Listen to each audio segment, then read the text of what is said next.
জিলহজ মাসের ফজিলত ও আমল সম্পর্কে জানতে চাই। জিলহজ মাসটি হজের মাস, আবার সম্মানিত 4 মাসের একটি মাস। জিলহজ মাসের প্রথম 10টি দিন বিশেষ ফজিলতপূর্ণ এবং আমলের জন্য আদর্শ সময়। রমজানের পর সবচেয়ে মোক্ষম এবং সবচেয়ে বড় ইবাদতের মৌসুম হলো জিলহজের প্রথম 10টি দিন।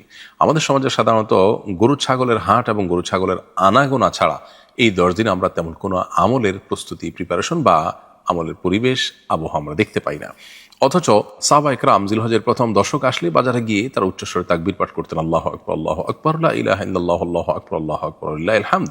নবী আলাইহিস সালাম বলেছেন, মা মিন আইয়ামিন আল আমালুস সালিহ ফিহিন্না হাব্বু ইলাল্লাহ মিন হাযিহিল আইয়াম। জিলহজের প্রথম দশকে ইবাদতের চাইতে অন্য কোনো সময়ের ইবাদত আল্লাহর কাছে বেশি প্রিয় নয়। এমন কি কোনো লোক যদি আল্লাহর রাহে জেহাদে যান, তিনি যদি যান মাল সবকিছু উৎসর্গ করে ফেলেন, তার কথা ভিন্ন। এছাড়া অন্য যে মানুষগুলো জেহাদে সামিল হয়েছেন তাদের চাইতেও, সেখানে সে আমল করার চাইতেও বা সে সামিল হওয়ার চাইতেও জিলহজের প্রথম দশকের আমল আল্লাহর কাছে বেশি প্রিয়। আল্লাহ রাব্বুল আলামিন কোরআন কারীমে আল ফজর ওয়াল লাইলিন আশ, ফজর এবং 10টি রাতের শপথ করেছেন। এই শপথ দ্বারা কি বোঝানো উদ্দেশ্য, সেখানে আব্দুল্লাহ ইবনে আব্বাস রাদিয়াল্লাহু তাআলা আনহু সহ বিশ্ববিখ্যাত যত মুফাসসির আছেন, সালাফ আছেন, তাদের বেশিরভাগের মন্তব্য হলো এর মাধ্যমে জিলহজের প্রথম 10টি রাতকে বোঝানো হয়েছে। এই জন্য জিলহজের প্রথম 10টি দিন এবং রাতের তাৎপর্য অপরিসীম। এই দিনগুলোতে আমাদের প্রথমত বেশি বেশি নেক আমল করার চেষ্টা করা উচিত। কারণ বুখারীর হাদিস আমরা একটু আগে জানলাম যে এই দিনের আমল আল্লাহর কাছে সবচেয়ে প্রিয়। যে কোনো রুটিন আমল বা যে কোনো ভালো আমলগুলো পরিমাণে আমরা বাড়িয়ে দিব ইনশাআল্লাহ। গুনাহ থেকে বেঁচে থাকার চেষ্টা করব, এটা সময়ত 4 মাসের রুটিন আমল। আর ফজিলতপূর্ণ সময় গুনাহ করা নিশ্চয়ই বেশি খারাপ, অতএব সে জায়গা থেকে গুনাহ থেকে বেঁচে থাকার চেষ্টা করব। তৃতীয়ত আমরা এই দিনগুলোতে বেশি বেশি আল্লাহ স্মরণ করব, কারণ আল্লাহ তাআলা কোরআনে বলেছেন নির্দিষ্ট দিনগুলোতে তোমরা আল্লাহ তাআলা স্মরণ বেশি বেশি করো। এখানে নির্দিষ্ট দিন বলতে জিলহজের প্রথম দশক এবং অনেক উলামা ইকরামের মধ্যে আইয়ামে তাশরিকের দিনগুলোকে বোঝানো হয়েছে। এই জন্য এই দিনগুলোতে আমরা বেশি বেশি আল্লাহর স্মরণ করব। সেই সাথে যাদের হজের সামর্থ্য আছে, তৌফিক আছে এবং হজ ফরজ হয়েছে তারা হজ করবেন, যাদের ফরজ হয়নি কিন্তু সামর্থ্য আছে তারা হজ করবেন। আর 5 নম্বর হলো জিলহজের প্রথম দশক উপলক্ষে আমরা কোরবানি করব ঈদের দিন, যাদের সামর্থ্য আছে তারা।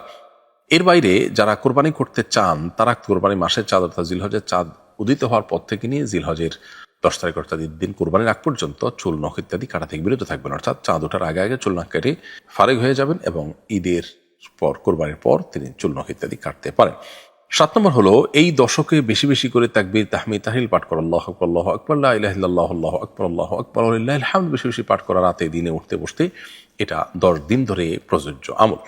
তবে এর স্পেশাল আরেকটা ভার্সন আছে যেটাকে আমরা 8 নম্বর আমল বলতে পারি। সেটা হলো আইয়ামে তাশরিক অর্থাৎ জিলহজের 9 তারিখ ফজরের পর থেকে নিয়ে শুরু করে আইয়ামে তাশরিকের শেষ দিন আসর পর্যন্ত অর্থাৎ 13 জিলহজ আসর পর্যন্ত প্রত্যেক নামাজের পর নারী পুরুষ সবাই যার যার জায়গা থেকে একবার করে এই তাকবীর, তাহমিদ, তাহলিল অর্থাৎ আল্লাহু আকবার, আল্লাহু আকবার, লা ইলাহা ইল্লাল্লাহ, আল্লাহু আকবার, আল্লাহু আকবার, লিল্লাহিল হামদ এটা পাঠ করব আমরা ইনশাআল্লাহ তাআলা। এর বাইরে প্রথম 9 দিন রোজা রাখার বিষয়টিও বিভিন্নভাবে এর ফজিলত সাব্যস্ত আছে। বিধায় প্রথম 9 দিন সমগ্র রোজা রাখা, তবে যারা হাজী সাহেব তাদের জন্য 9ম দিন রোজা রাখা অনুমোদিত নয়। আর আরাফাত দিন বিশেষভাবে রোজা রাখা, এটা হাজী সাহেব ছাড়া বাকি যারা আছেন তাদের জন্য বিশেষভাবে প্রযোজ্য। এই আমলগুলো মোটামুটি জিলহজের প্রথম দশককে ঘিরে আমাদের করণীয়।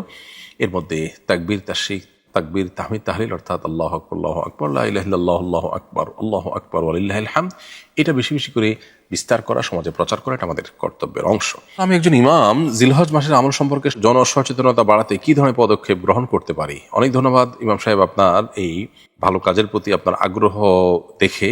একজন ইমাম হিসাবে আমরা জিলহজ মাস উপলক্ষে জিলহজের প্রথম 10 দিনকে, বিশেষ করে 10 দিন আছে, এই 10 দিনকে ঘিরে আমরা অনেক কাজ করতে পারি। তার মধ্যে থেকে একটা কাজ হলো যে মসজিদে মানুষকে সাধারণ আলোচনার মাধ্যমে উদ্বুদ্ধ করা এবং হারিয়ে যাওয়া আমলটিকে পুনঃপ্রতিষ্ঠার জন্য নানাভাবে ক্যাম্পেইন করা। আপনি চাইলে আসন্না ফাউন্ডেশন থেকে এই বিষয়ে যে লিফলেট প্রকাশ করেছে সেই লিফলেট আপনি সংগ্রহ করতে পারেন। আসন্না ফাউন্ডেশনের ওয়েবসাইটে দেয়া নাম্বারে, আমাদের কল সেন্টারে আপনি ফোন করে, অথবা যদি সরাসরি উপস্থিত হওয়ার সুযোগ থাকে তাহলে সরাসরি উপস্থিত হয়ে আপনি আপনার প্রয়োজনীয় লিফলেটের সংখ্যা কালেক্ট করে আপনি এলাকায় বিতরণ করতে পারেন, যাতে করে নষ্ট না হয়। যাকে দিবেন তিনি যেন পড়ে সে বিষয়টিকে এনশিওর করতে হবে আমাদের বিতরণের জন্য, সেটি হলো পূর্ব শর্ত। দ্বিতীয়ত, আপনি আমাদের তৈরি করা যে স্টিকার আছে, এই স্টিকারগুলোকে যত্রতত্র না লাগিয়ে বরং উপযুক্ত স্থানে যদি লাগিয়ে দেন এবং মানুষ সেটা দেখে দেওয়া কাজ হয়, মানুষ যদি উৎসাহিত হয় আমল করবার জন্য, তাহলে সেটা হবে অনেক বড় একটা প্রচেষ্টা।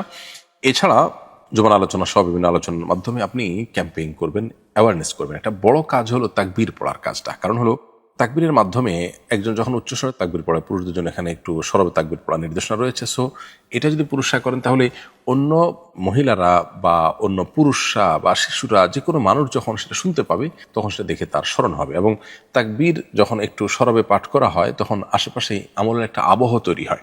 রমজান যখন আসে তখন আমরা টের পাই কখন আসলো, এবং টুকটাক আমলের একটা পরিবেশ বা আবহাওয়া রমজানে কিন্তু থাকে। দুর্ভাগ্যজনক বাস্তবতা হলো যে জিলহজের প্রথম দশকের এত ফজিলত মর্যাদা কোরআন হাদিসে বর্ণিত হয়েছে, অথচ এই দশকে আমি যেটি বলছিলাম একটু আগে যে গরু ছাগলের আনাগোনা ছাড়া তেমন কিছু আমরা দেখতে পাই না, আমলের কোনো পরিবেশ আমরা দেখি না। এই জন্য একজন ইমাম হিসাবে আপনি উদ্যোগ নিয়ে একটু সরবে তাকবীর যেন মানুষ পাঠ করে সেটার জন্য নানাবিধ ব্যবস্থা গ্রহণ করতে পারেন। সাহাবায়ে কেরাম বাজারে গিয়ে একটু উচ্চস্বরে তাকবীর পড়তেন যাতে করে তাদের তাকবীর শুনে অন্যরাও তাকবীর পাঠ করে। অতএব আমরা মানুষকে স্মরণ করার উদ্দেশ্যে নানামুখী আয়োজন করতে পারি। আল্লাহ আমাদেরকে তৌফিক দান করুন। কেউ হজে গিয়ে কোরবানি করলে বাড়িতে আবার কোরবানি দিতে হবে কিনা, এই প্রশ্নের উত্তর আমরা বেশ অনেকবার দিয়েছি। যিনি হজে গিয়ে কোরবানি করবেন সেই কোরবানিটা হজের কোরবানি বা হজের পাঠ, যেটাকে দমে শুকর বলা হয়। এছাড়া কোরবানির দিনগুলোতে সাধারণ মানুষের উপরে কোরবানি প্রযোজ্য হয়। সেই হিসেবে আপনি যে মুকিম হয়ে থাকেন, মক্কাতে আপনি লং প্যাকেজে গিয়েছেন, 15 দিন বেশি থাকবেন মক্কাতে বা মদিনাতে, তাহলে সেক্ষেত্রে আপনি এই ঈদের সময়টাতে যদি আপনি সফরে না থেকে বরং মুকিম হিসেবে থাকেন তাহলে আপনার নিজের ঠিকানায় অথবা যে কোনো জায়গায় আপনার তরফ থেকে আরেকটা কোরবানি হতে হবে, যেটি হলো মূল কোরবানি, আর হজেরটা হলো দমে শুকর। আমি কি আমার মেয়ের জামাই বা মেয়ের শ্বশুরের সাথে হজে যেতে পারবো? হজের ক্ষেত্রে মাহরাম কারা বিস্তারিত জানতে চাই। দেখুন, যাদের সাথে আপনার দেখা দেওয়া জায়েজ এবং বিবাহ বন্ধনে আবদ্ধ হওয়া জায়েজ নয় তারাই আপনার মাহরাম। যেমন আপনার বাবা, আপনার ছেলে, আপনার ভাই, এরা আপনার মাহরাম, আপনার চাচা। তো যারা আপনার মাহরাম তাদের সাথে আপনি হজে যেতে পারেন। আপনার মেয়ের জামাই সে আপনার মাহরাম, তার সাথে দেখা দেওয়া আপনার জায়েজ এবং মাহরাম হওয়ার কারণে তার সাথে আপনি হজে যেতে পারবেন। কিন্তু আপনার মেয়ের শ্বশুর অর্থাৎ আপনার বেহাই, তিনি আপনার মাহরাম নন এবং সেজন্য তার সাথে আপনার দেখা দেওয়া জায়েজ নয় এবং তার সাথে আপনার হজে যাবারও সুযোগ নেই। অর্থাৎ মাহরাম হিসাবে আপনি তাকে সাথে নিয়ে হজে যেতে পারেন না। তবে আপনার অন্য মাহরামের সাথে তিনি গেলেন সেটা ভিন্ন বিষয়। অর্থাৎ জামাইয়ের সাথে আছেন, সাথে জামাইয়ের বাবা আছে, সেটা ভিন্ন বিষয়। জামাই আপনার মাহরাম হিসাবে কাউন্ট হবে এবং তার সাথে আপনি হজ বা ওমরা বা সফর করতে পারবেন। এবার আমার চাচা হজে গেছেন, যাওয়ার সময় তিনি সবার কাছে দোয়া চেয়েছেন যেন হজ পালন অবস্থায় তিনি মৃত্যুবরণ করেন। মৃত্যুর জন্য এভাবে দোয়া চাওয়া কি সঠিক? আর হজ পালনরত অবস্থায় কেউ মৃত্যুবরণ করলে তার জন্য বিশেষ কোনো ফজিলত আছে কিনা? এক ব্যক্তি নবী করিম সাল্লাল্লাহু আলাইহি সাল্লামের সময় আরাফাতে তিনি শাহাদাত বরণ করেছেন। নবী করিম সাল্লাল্লাহু আলাইহি সাল্লাম বলেছেন যে যে এহরামে তিনি হজে মৃত্যু হয়েছে, এহরাম নিয়ে তিনি কিয়ামতের ময়দানে উঠবেন, তার মুখ ঢাকতে তিনি নিষেধ করেছিলেন। এহরামরত ব্যক্তির যেহেতু মুখ ঢাকতে হয় না, এখান থেকে হজরত অবস্থায় মৃত্যুবরণ করলে তার ফজিলত স্পষ্ট বোঝা যায় যে এর মাধ্যমে আল্লাহ তাআলার কাছে তিনি বিশেষ সওয়াব এবং রিওয়ার্ড পাবেন। এটি ভিন্ন বিষয়। তবে হজ করতে যাচ্ছি আমি, যেন আমার হজেই মৃত্যু হয়, এই হজে যেন আমি মারা যাই, এরকমটি চাওয়া জায়েজ নয়, কারণ এটা মৃত্যু কামনা করার শামিল। বিধায় আমার এইবারই যেন মৃত্যু হয়ে যায় এরকমটি দোয়া করা উচিত না। তবে হ্যাঁ, আল্লাহ আমি নেকামল করতে করতে হজে সিজদারত অবস্থায় যেন আমার মৃত্যু হয়, এরকম জেনারেল দোয়া করা যেতে পারে। কারণ যে ব্যক্তি হজরত অবস্থায় মারা যাবে সে তালবিয়া পাঠ করতে করতে কিয়ামতের ময়দানে আল্লাহর সামনে উঠবেন।